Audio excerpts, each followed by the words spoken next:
Hey guys, welcome back to another lecture of Unity game development series. और आज के इस वाले वीडियो के अंदर हम लोग कुछ कोड वगैरह लिखने वाले हैं।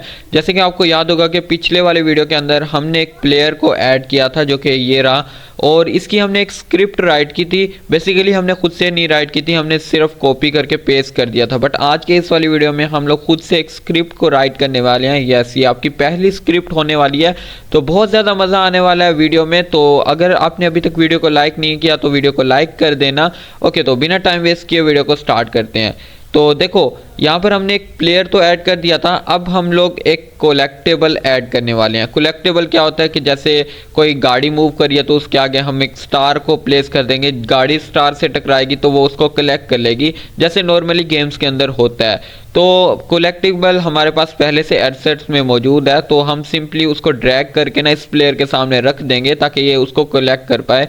तो यहाँ पर आपको यूनिटी एसेंशियल्स में आ जाना है और यहाँ पर आपको प्रीफैब में चले जाना है और यहाँ पर आपको कोलेक्टिबल का फोल्डर मिल जाएगा। अब आप अपने प्लेयर के अकॉर्डिंग कोलेक्टिबल डाल देना। जैसे अगर आपने गाड़ी वाला प्लेयर ऐड किया था, गाड़ी को एज अ प्लेयर ऐड किया था, तब आप एक स्टार को ऐड कर देना। अगर आपने माउस को ऐड किया था तब आप चीज़ को ऐड कर देना। बट मैंने यहाँ पर ये वैक्यूम क्लीनर ऐड किया तो मैं एक डर्ट को ऐड कर देता हूँ, मट्टी को ऐड कर देता हूँ। ये वैक्यूम उस मट्टी को सक करेगा, ठीक है। तो यहाँ पर मैं देख लेता हूँ डर्ट इनमें से कौन सी है। तो यहाँ पर मुझे डर्ट वाला प्रीफैब मिल गया है, तो मैं इसको ला कर ना बिल्कुल इसके सामने प्लेस कर देता हूँ। तो यहाँ पर ये देखो हमारा डर्ट वाला प्रीफैब आ गया है और इसकी पोजीशन को भी मैं थोड़ा सा सेट कर देता हूँ ताकि ये बिल्कुल इसके सामने लगे और हमें इसे उठाने ज़्यादा दूर ना जाना पड़े। तो यहाँ पर मैंने डर्ट को ऐड कर दिया। अब गेम व्यू के अंदर जाकर देख लेते हैं क्या हमें ये डर्ट नज़र आ भी रही है या नहीं। तो यहाँ पर ये इतनी ज़्यादा क्लियर नहीं दिख रही, या तो मैं कैमरा को थोड़ा सा ऊपर कर दूँ फिर ये मुझे सही तरह नज़र आएगी, या फिर मैं डर्ट को ही बड़ा कर देता हूँ। बट यहाँ पर ना मैं कैमरा को ना थोड़ा सा ऊपर की तरफ कर देता हूँ। तो यहाँ पर हम लोग मेन कैमरा को सिलेक्ट करते हैं और यहाँ पर इसको मैं थोड़ा सा ऊपर कर देता हूँ, फिर आई गेस हमें ये डर्ट सही नज़र आएगी। तो अब ये मुझे सही नज़र आ रही है। ओके, तो यहाँ पर अब ये डर्ट मुझे सही तरह नज़र आ रही है। अब हम लोग गेम व्यू के अंदर जाकर देखते हैं। वैसे तो ये कुछ भी नहीं होगा क्योंकि अभी हमने डर्ट को कोई भी स्क्रिप्ट नहीं दी, बट फिर भी आपको गेम व्यू के अंदर जाकर दिखा देता हूँ। ये देखो मैं अब इससे टकरा रहा हूँ, ये देखो मैं इसको टकरा रहा हूँ ना, ये देखो ये मुड़ रहा है अपना प्लेयर। ऐसा लग रहा है जैसे कोई हम गाड़ी चला रहे हो या फिर बाइक चला रहे हो और रास्ते में पत्थर आ जाए ना तो हमारा बाइक ऐसे ही उछलता है। तो ये फिलहाल कोलेक्टेबल इसी तरह बिहेव कर रहा है। तो अभी हमें इसकी एक स्क्रिप्ट क्रिएट करनी होगी। तो स्क्रिप्ट कैसे क्रिएट करते हैं वो मैं आपको बताता हूँ। ओके, तो स्क्रिप्ट को क्रिएट करने के लिए आपको आ जाना है यूनिटी एसेंशियल्स के अंदर और फिर स्क्रिप्ट्स के अंदर। यहाँ पर पहले हमने प्लेयर कंट्रोलर की स्क्रिप्ट क्रिएट की थी, अब हम एक और कोलेक्टिबल नाम करके एक स्क्रिप्ट को क्रिएट करने वाले हैं, ठीक है। तो आपको यहाँ पर राइट क्लिक करना है और यहाँ पर क्रिएट के ऊपर क्लिक करना है और यहाँ पर C# स्क्रिप्ट को सिलेक्ट करना है और इसके नेम को चेंज करके आपको राइट कर देना है कोलेक्टिबल। इस बार भी आप स्पेलिंग देख लो, बिल्कुल यही स्पेलिंग आपको राइट करनी है कोलेक्टिबल की। ओके, तो इसको इंटर कर देना जब आप इसका नाम दे दो और यहाँ पर आपको इंस्पेक्टर विंडो के अंदर आपको आपकी स्क्रिप्ट नज़र आ जाएगी। ये रही हमारी कोलेक्टिबल स्क्रिप्ट। अब इस स्क्रिप्ट को ड्रैग करके ना इस डर्ट को दे देते हैं क्योंकि यही हमारा कोलेक्टिबल है ना, तो इस वजह से ये स्क्रिप्ट मैंने इसको दे दी। अच्छा, स्क्रिप्ट देने से पहले आपको इस डर्ट के नेम को भी चेंज कर देना, इसका नाम सिंपली आपको बस कोलेक्टिबल राइट कर देना है। तो यहाँ से मैं डर्ट हटा देता हूँ और फिर हम इसको स्क्रिप्ट देते हैं। तो यहाँ पर इंटर करते हैं और यहाँ पर अब मैं ये स्क्रिप्ट इसको कॉपी करके यहाँ पर दे देता हूँ और यहाँ पर ये देखो अब यहाँ पर इसके पास स्क्रिप्ट आ गई, वरना वो पहले एरर दिखा रहा था। अगर यहाँ पर आप स्क्रिप्ट का नाम लिखते टाइम कोई भी स्पेलिंग मिस्टेक कर दो या कुछ भी कर दो तो आप यहाँ पर से उसका नेम चेंज करने के बजाय स्क्रिप्ट को ही डिलीट कर देना और दोबारा से एक स्क्रिप्ट को क्रिएट करना। अच्छा, कोड को लिखने से पहले आप इस पहले वाली स्क्रिप्ट को देखो। यहाँ पर ये आप पहले तो ये यूजिंग वाले स्टेटमेंट्स को लोकेट करो। जैसे यहाँ पर ये लिखा हुआ है यूजिंग सिस्टम कलेक्शंस और using system collection generic using unity engine. तो इसका मतलब क्या है? देखो, इसका मतलब ये है कि हम लोग यूनिटी की लाइब्रेरी फाइल्स को एक्सेस कर रहे हैं। इन लाइब्रेरी फाइल के अंदर यूनिटी की काफ़ी ज़्यादा इंफॉर्मेशन स्टोर होती है, जैसे कि रिजिड बॉडी वाला कंपोनेंट हो गया। अब इस कोड एडिटर को तो नहीं पता ना कि रिजिड बॉडी क्या काम करती है, वो सारी इंफॉर्मेशन इस लाइब्रेरी फाइल के अंदर स्टोर होती है। अब जब भी हम यहाँ पर नीचे रिजिड बॉडी लिखेंगे तो हमारा कोड एडिटर चेक करेगा कि रिजिड बॉडी का क्या फंक्शन है। तो वो यहाँ पर ऊपर से लाइब्रेरी फाइल से चेक करेगा कि रिजिड बॉडी का पहले से क्या फंक्शन डिफाइन किया हुआ है, तो फिर उसे पता लग जाएगा कि रिजिड बॉडी ये काम करता है। अगर यहाँ पर हम ये लाइब्रेरी फाइल ऐड ना करें और यहाँ पर हम लोग मान लो लिख दें रिजिड बॉडी, तो कंपाइलर को पता ही नहीं लगेगा कि रिजिड बॉडी क्या काम करती है और वो यहाँ पर एक एरर जनरेट कर देगा। तो आसान लफ्जों में हम लोग लाइब्रेरी फाइल्स को एक्सेस करने के लिए यहाँ पर ये यूजिंग वाली स्टेटमेंट्स लगाते हैं। ठीक है, इसके नीचे है क्लास डिक्लेरेशन। तो यहाँ पर ये लिखा हुआ है public class collectible mono behaviour. तो ये जो पब्लिक क्लास है ना, इसका मतलब ये है कि यूनिटी इस क्लास को डिटेक्ट कर सकती है। मतलब यहाँ पर जो कुछ भी लिखा होगा ना इसके आगे, उसको यूनिटी एज अ कंपोनेंट लेगी। मतलब जैसे यहाँ पर ये देखो, अगर ये कंपोनेंट पब्लिक क्लास के ना होते तो हमें यहाँ पर ये शो ना हो रहे होते। जैसे ये बॉक्स कोलाइडर है, ये मैं आपको जस्ट एग्जाम्पल के लिए बता रहा हूँ। जैसे यहाँ पर ये मैश रेंडर है, अगर ये यहाँ पर ये पब्लिक क्लास के ना होते तो यहाँ पर ये हमें शो भी ना हो रहे होते। और उसके आगे राइट किया हुआ है कोलेक्टिबल, ये बेसिकली हमारे स्क्रिप्ट का नाम है और उसके आगे लिखा हुआ है मोनो बिहेवियर। अब ये जो मोनो बिहेवियर है ना, ये हमारी हर स्क्रिप्ट के लिए ज़रूरी होता है, क्योंकि ये बता रहा है कि ये जो कोलेक्टिबल वाली स्क्रिप्ट है ना, ये हमारी गेम का ही हिस्सा है। एक तरह की ये परमिशन दे रहा है कि ये जो कोलेक्टिबल वाली स्क्रिप्ट है वो हमारी गेम का हिस्सा है, इसको अलाउ करो। अच्छा, अगर समझ नहीं आ रहा तो परेशान मत हो, क्योंकि पहली बार में आपको ये समझ नहीं आएगा। जब हम आगे वाले लेक्चर में करेंगे तो आपको और ज़्यादा अच्छे से चीज़ें क्लियर हो जाएंगी। ठीक है, अभी के लिए बस इतना ही समझ लो जो मैं आपको बता रहा हूँ। कोलेक्टिबल हमारी वो स्क्रिप्ट है जिसके अंदर हम ये सारा कोड लिख रहे हैं और मोनो बिहेवियर अलाउ कर रहा है इस स्क्रिप्ट को हमारी गेम के अंदर आने के लिए। अब यहाँ पर नीचे देखो, यहाँ पर है वॉइड स्टार्ट वाला फंक्शन। अब ये जो वॉइड स्टार्ट वाला फंक्शन है ना, ये हमारे गेम में बस एक बार ही चलता है जब हमारी गेम स्टार्ट होती है। और इसके नीचे है वॉइड अपडेट वाला फंक्शन। वॉइड अपडेट वाला फंक्शन हमारा एक गेम के अंदर काफ़ी ज़्यादा बार चलता है। ये 30 से लेकर 60 फ्रेम पर सेकंड तक चलता है। मतलब एक सेकंड के अंदर इसकी वैल्यूज 30 से लेकर 60 फ्रेम पर सेकंड चेंज होती रहती है। इसका यूज़ कंटिन्यूस मूवमेंट, रोटेशन और एनिमेशन के लिए यूज़ होता है वॉइड अपडेट का। अभी मुझे पता है कि आपको इस कोड की इतनी समझ नहीं आई होगी, बट थोड़ा वेट करो। अच्छा, इससे पहले कि हम अपना खुद का पहले कोड लिखें, पहले मैं आपको बता देता हूँ कि हम करना क्या चाह रहे हैं। तो बेसिकली ये है हमारा वो कलेक्टिबल जिसको हमें इस मशीन से कलेक्ट करवाना है, मतलब वैक्यूम से। तो पहले तो मैं इसको थोड़ा सा ऊपर की तरफ उठा देता हूँ। ओके, तो अब मैं आपको बताता हूँ कि मैं करना क्या चाह रहा हूँ। तो बेसिकली हम इस कलेक्टिबल को ना रोटेट करवाने वाले हैं। अभी देखो ये एक ही जगह पर खड़ा हुआ है, तो बेसिकली मुझे ना इसको वाई एक्सिस पर ना इस तरह से घुमाना है। ये देखो, अभी मैं आपको इसको घुमा के दिखाता हूँ। तो मुझे इसको ना इस तरह से वाई एक्सिस पर घुमाना है। जैसे आप देख रहे हो अभी भी ये पूरा घूम नहीं रहा, क्योंकि मेरा माउस थोड़ा सा सही तरह से काम नहीं कर रहा, बट मैं ना इसको इस तरह से घुमाना चाहता हूँ जैसे कि बाकी गेम्स के अंदर ना ये कलेक्टिबल घूम रहा होता है। सही है, तो इसको यहाँ से मैं मैनुअली तो घुमा पा रहा हूँ, बट मैं चाहता हूँ कि ये ऑटोमेटिकली खुद से घूमे। तो उसके लिए हमें एक स्क्रिप्ट को लिखना होगा, वही स्क्रिप्ट बेसिकली हम लिखने वाले हैं। तो अच्छा, यहाँ पर आप ये देख लेना कि आपके यहाँ पर से लोकल कोऑर्डिनेट्स सिलेक्ट है ना। तो अभी चलते हैं उस स्क्रिप्ट को लिखने जिसकी हेल्प से ये गोल गोल घूमेगा, मतलब रोटेट करेगा वाई एक्सिस में। अभी भी देख लो, ये मैं इसको वाई एक्सिस पर ही घुमा रहा हूँ। अच्छा, इससे पहले हम लोग कोड एडिटर में जाएं। यहाँ पर एक लास्ट चीज देख लो कि ये जो रोटेशन है ना, ये ट्रांसफॉर्म वाले कंपोनेंट में है ना। बस आप ये चीज़ देखो, यहाँ पर पोजीशन, रोटेशन, स्केल, ये तीनों चीज़ें ट्रांसफॉर्म वाले कंपोनेंट में है। ओके, तो अब हम लोग चलते हैं अपने कोड एडिटर में।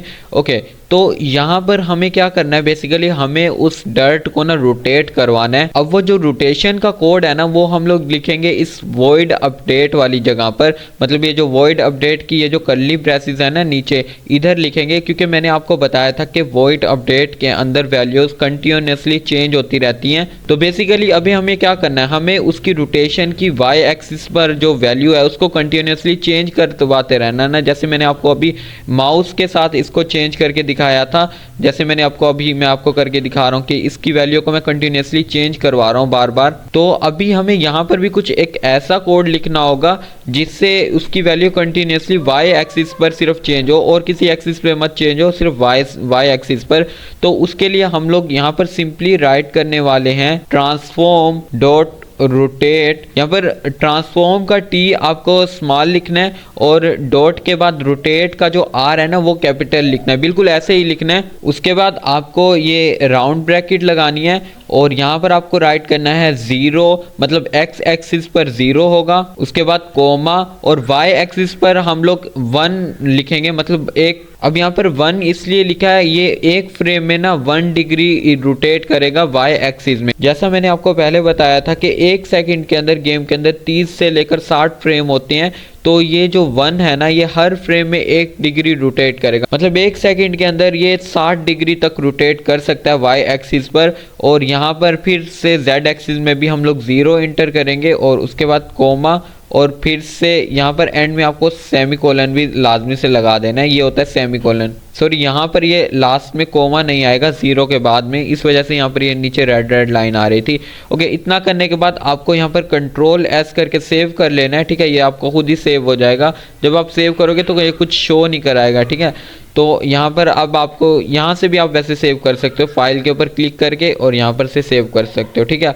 आपको यहाँ पर सिंपली अपने यूनिटी को ओपन कर लेना है, और ये थोड़ा सा लोड होगा, मतलब आपकी स्क्रिप्ट लोड होगी जो आपने अभी राइट किया है। और अब ये देखना, अब ये खुद ब खुद रोटेट होना स्टार्ट हो जाएगा। तो स्क्रिप्ट के लोड होने का वेट करते हैं। अच्छा, अब हम लोग गेम मोड के अंदर जाकर देखते हैं और देखते हैं कि क्या ये सच में रोटेट होने वाला है या नहीं। तो मैं प्ले मोड के अंदर जा रहा हूँ। ऑलराइट, तो अगर आप यहाँ पर देखो ना, तो हमारे कलेक्टिबल रोटेट हो रहा है। तो मैं आपको थोड़ा सा ये पास जाकर दिखाता हूँ। यहाँ पर ये देखो, यहाँ पर ये रोटेट हो रहा है, तो मतलब हमने जो कोड राइट किया वो बिल्कुल सही तरीके से वर्क कर रहा है। तो अभी आपको इससे बाहर आ जाना है, और यहाँ पर से हम लोग इसकी रोटेशन को कम या ज़्यादा कर सकते हैं।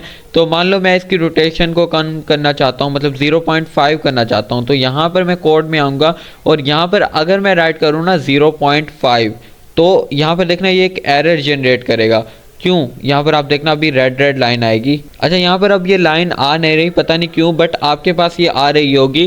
तो इसकी वजह यह है कि जब भी हम कोई वैल्यू लिखते हैं, अगर उसके साथ कोई पॉइंट वाली वैल्यू है, जैसे ये 0.5 है या फिर 1.5, 1.2, इस तरह की जो पॉइंट वाली वैल्यू होती है, मतलब डेसिमल वाली, तो उसके लिए हम लोग एक और डाटा टाइप यूज़ करते हैं, इसको बोलते हैं फ्लोटिंग पॉइंट डाटा टाइप।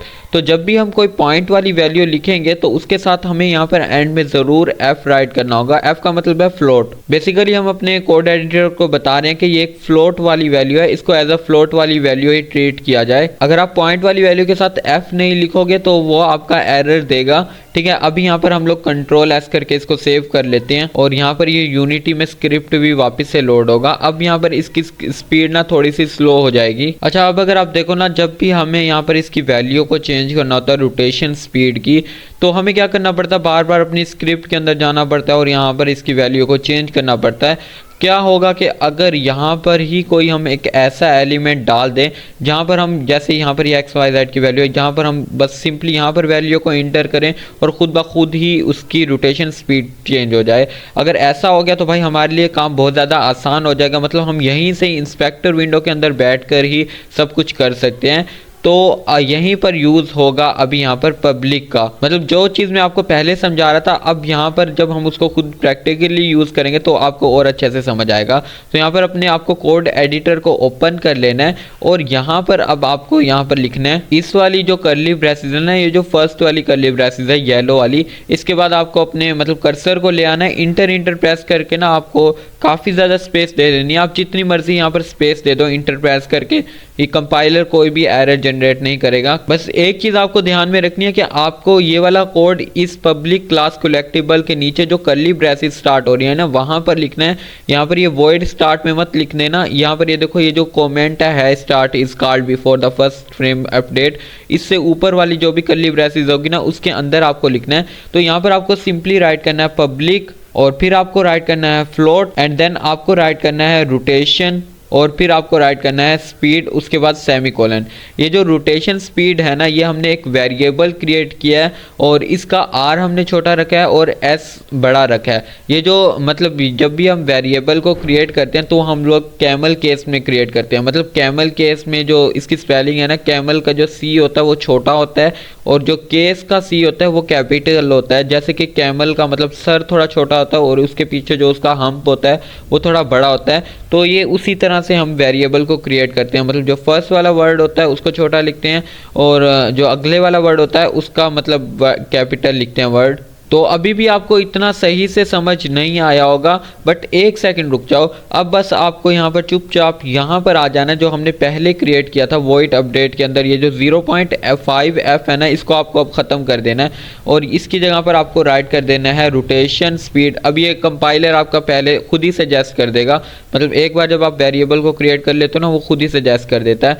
ठीक है, अब यहाँ पर Ctrl+S करके सेव कर देना है। अब मैं आपको समझाता हूँ कि हुआ क्या है। अब आपको अपने गेम के अंदर चले जाना है और यहाँ पर स्क्रिप्ट को लोड होने देना है। अब यहाँ पर अगर आप देखो ना, तो यहाँ पर इंस्पेक्टर विंडो के अंदर ना, यहाँ पर ये रोटेशन स्पीड नाम करके एक कंपोनेंट आ गया है और यहाँ से अगर हम इसकी वैल्यू को चेंज करेंगे तो वो खुद ब खुद ही इस डर्ट की वैल्यू को चेंज कर देगा, मतलब डर्ट की रोटेशन की वैल्यू को चेंज कर देगा।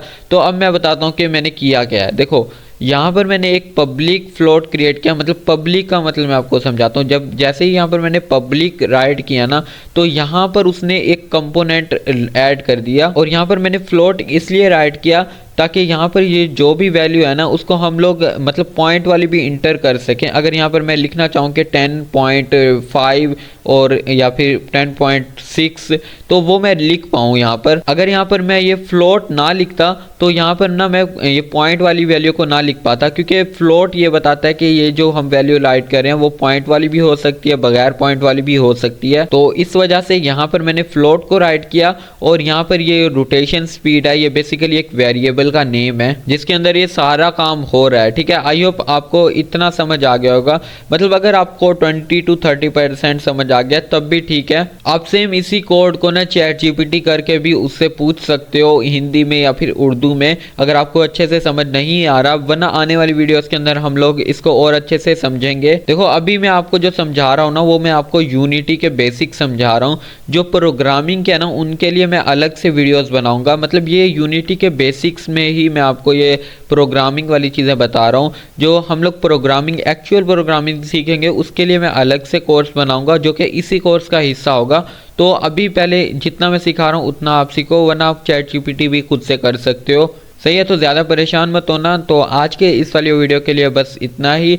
अगर आपको ये वीडियो अच्छा लगा तो इसको लाइक करना और ऐसे वीडियोस के लिए चैनल को सब्सक्राइब कर लो। मिलते हैं अगले वीडियो में, तब तक के लिए बाय बाय।